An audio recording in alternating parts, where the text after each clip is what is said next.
وہاں پر مختلف ممالک کے چیف جسٹس صاحبان، چائنا، ترکی اور اس کے علاوہ انڈیا کے ایون چیف جسٹس، ایران کے چیف جسٹس، ان سے ان کی ملاقاتیں ہوئی، آذربائیجان کے، ان کے ساتھ مختلف ایم او یوز کے اوپر باتیں ہوئیں. ہم نے یہ کہا ہم ان کے ساتھ اے آئی کے اوپر کام کریں گے، ان سے خدمات لیں گے، ان کا ایڈوانس سسٹم ہے، ہمارا اتنا ایڈوانس نہیں ہے، اس طرح کی باتیں. اور اس کے بعد پھر سوال جواب بڑے انٹرسٹنگ تھے. صحیح. ہمارے آج بہت سے صحافیوں نے جسٹس سیائی آفریدی صاحب کو باقاعدہ طور پر میں کہوں گا آڑے ہاتھوں لیا، ان کو آئینہ دکھایا کہ بھائی آپ کی عدالت میں کیا ہو رہا ہے اور آپ کیا کر رہے ہیں.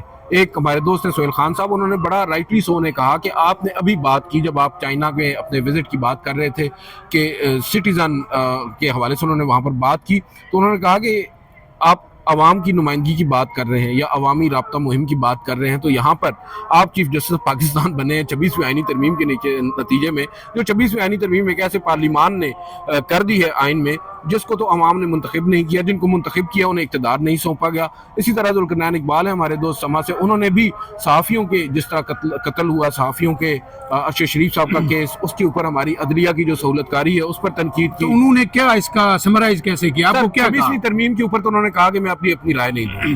صحیح سمپل. انہوں نے کہا کہ ابھی یہ معاملہ سب جوڈس ہے.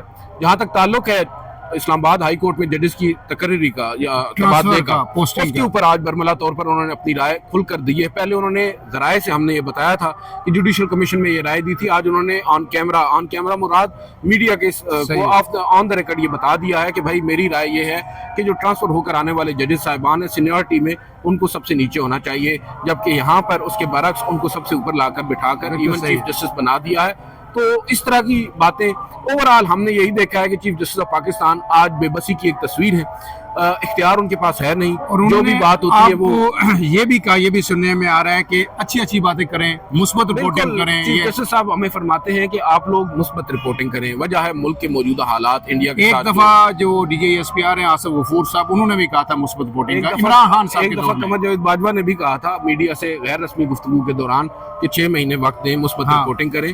دیکھیں مثبت رپورٹنگ ہونی چاہیے، ہم تو اس حق میں ہیں، یہ کوئی غلط بات نہیں ہے، لیکن بات یہ ہے کہ پہلے آپ کچھ مثبت کر کے تو دکھائیں. آپ نے عدلیہ کو ہی ملیہ میٹ کر دیا ہے. آپ اس کے سب سے بڑے سہولت کار ہیں معذرت کے ساتھ. آپ نے پاکستان کا جو عدالتی نظام ہے اس کو ارریلیونٹ کر دیا ہے. آج عام پبلک کا، عوام کا آپ کے عدالتی نظام پر ٹرسٹ ختم ہو چکا ہے، اور وہ ٹرسٹ ہر گزرتے دن کے ساتھ آپ کے ہی اقدامات سے ختم ہو رہا ہے، اور انٹرسٹ لوگ کھو رہے ہیں عدالتوں میں. آپ کو چاہیے اس انٹرسٹ کو آپ ریوائیو کریں، اس لوگوں کا جو ایک آپ کہہ سکتے ہیں کہ ٹرسٹ کا ایک ڈیفیسٹ ہے اس کو دور کریں، مگر آپ نہیں کر رہے. آج بات ہوئی لاپتہ افراد کے کیسز کی. ایک صحافی نے وہاں پر سوال کیا کہ ہم لوگ دیکھتے ہیں ماضی میں بھی اس طرح مظالم ہوتے رہے ہیں، مگر ہمیشہ یہی ہوتا تھا کہ بھائی جو کرتا ہے جرم کی سزا اس کو ملتی ہے. آج تو اہل خانہ کو نہیں بخشا جا رہا. احمد نورانی صاحب کا کیس ہمارے سامنے، اس کے بھائیوں کو غائب کر دیا گیا، کچے کے ڈاکوؤں تک پہنچا دیا گیا. تو اس پر چیف جسٹس کہتے ہیں کہ یہ میرا ایجنڈا نمبر 1 ہے جو national judicial policy making committee ہے اس کا. اب دیکھیں آپ ایجنڈے کے اوپر اس کو رکھ رہے ہیں، مگر اس نیشنل جوڈیشل پالیسی کمیٹی کے ایجنڈے پر رکھنے کی بجائے اگر اس کو آپ سپریم کورٹ کی کاز لسٹ نمبر 1 جو اپنے کمرہ عدالت کی ہے اس میں لگا دیں ان کیسز کو، جو کہ آپ لگا سکتے ہیں، وہاں پر اپنے فیصلے دے دیں. وہ آپ نہیں کر رہے. ایک ایسے باڈی کو آپ سونپ رہے ہیں، اس کے ایجنڈے میں رکھ رہے ہیں جو بالکل بے اختیار ہے. جس میرے خیال میں یہ مثال بھی دی گئی کہ چائنا کے اندر 367 ججز ہیں، جبکہ ہمارے پاس نہیں ہے. ہم اگر بھیجتے ہیں کہ نیچے مدد عدالتوں میں ججز لگائیں، وہ انہوں نے بیسیکلی ایک انفارمیشن کے طور پر شیئر کیا تھا کہ چائنا میں 367 ججز ہیں. آپ چائنا کی آبادی بھی دیکھ لیں. اصل بات یہ ہے، اصل بات تو یہ ہے نا. اور اس کے بعد آپ یہ دیکھ لیں کہ آپ بھی 24-25 ججز ہیں سپریم کورٹ کے، آپ کیا کر رہے ہیں.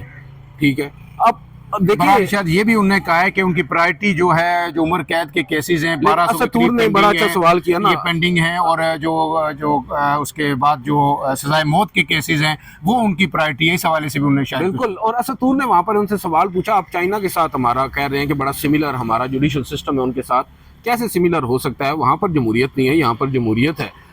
وہاں پر تو سر اور سین چل رہا ہے نا. صحیح ہے. آپ کیسے اس کے ساتھ جوڑ رہے ہیں؟ تو یہاں پر بھی شاید وہ چائنا ماڈل آ رہا ہے. خدشات تو ہیں، یہ سوال بڑا ون پارٹی رول. بالکل. تو یہاں پر بھی اسی طرح کی، کیونکہ اس سے قبل یہ پہلے جج نہیں ہے چیف جسٹس یا آفریدی، اس سے قبل جمال مندوخیل صاحب بھی وزٹ کر کے آئے ہیں اور وہ بھی بڑی تعریفیں کر رہے تھے چائنا کی. تو چائنا ماڈل اگر یہاں پر لاگو کر دیا جاتا ہے تو پھر آپ اندازہ اس لگا کا لب لباب اس ملاقات کا یہ تھا کہ جناب عمران خان کے حق میں پہلے کہا جا رہا تھا ایسے کچھ عرصہ قبل کے مثبت رپورٹنگ کریں، آج کہا جا رہا ہے عمران خان کے خلاف آپ مثبت جو رپورٹنگ کریں. تو عدیل سرفراز صاحب، کل کا جو دن ہے کیا وہ ہنگامہ خیز ہوگا سپریم کورٹ کے اندر، یا رات ہی چیزیں سیٹل ہو جائیں گی جب نوٹس وغیرہ آئیں گے؟ فائنل ورڈکٹ آپ دے دیں. سوری پھر ایک دو. میں کہہ رہا ہوں کہ کل کا دن ہنگامہ خیز ہوگا جب یہ سماعت دوبارہ ہوگی، یا رات ہی چیزیں سیٹل ہو جائیں گی کہ 11 نوٹ آ جائیں گے، آرڈر آ جائے گا، اس میں چیزیں کلیئر ہو جائیں گی؟ میرا خیال ہے کہ ابھی چیزیں سیٹل نہیں ہوں گی. نوٹ آنے سے ابہام بڑھیں گے اور یہ ابہام کل ہو سکتا ہے آپ کو دوبارہ ایک کاز لسٹ بھی جاری کرنا پڑ جائے، مقدمے کی جو سماعت ہے وہ تاخیر کا شکار بھی ہو جائے، کیونکہ یہ اتنا سادہ نہیں ہے جتنا اس کو بنا کر پیش کیا جا رہا ہے. آپ نے 2 ججز صاحبان، ان پرٹیکولر وہ ججز صاحبان جنہوں نے آج الیکشن کمیشن نون لیگ کو ٹف ٹائم دیا، انہیں ہی بینچ سے نکال باہر کیا. میں اگین یہ کہوں گا کہ ابھی تک تاثر یہی ہے کہ نکال باہر کیا، کیونکہ ابھی تک یہ سامنے نہیں واضح ہوا کہ آپ نے انہیں اعتماد میں لیا ہے یا نہیں لیا. کیونکہ ایک اور انٹرسٹنگ پہلو یہ بھی ہے کہ صرف معاملہ ریویو کا نہیں تھا، کنٹیمپٹ کا بھی تھا، اس پر بھی نوٹس ہوا ہے. تو اس سے تو انہوں نے ڈسمس نہیں کیا، اس کو تو انہوں نے سننا تھا. تو دیکھیں کیا ہوتا ہے. فی الحال کے لیے اتنا ہی. ناظرین اجازت دیجیے، اللہ حافظ.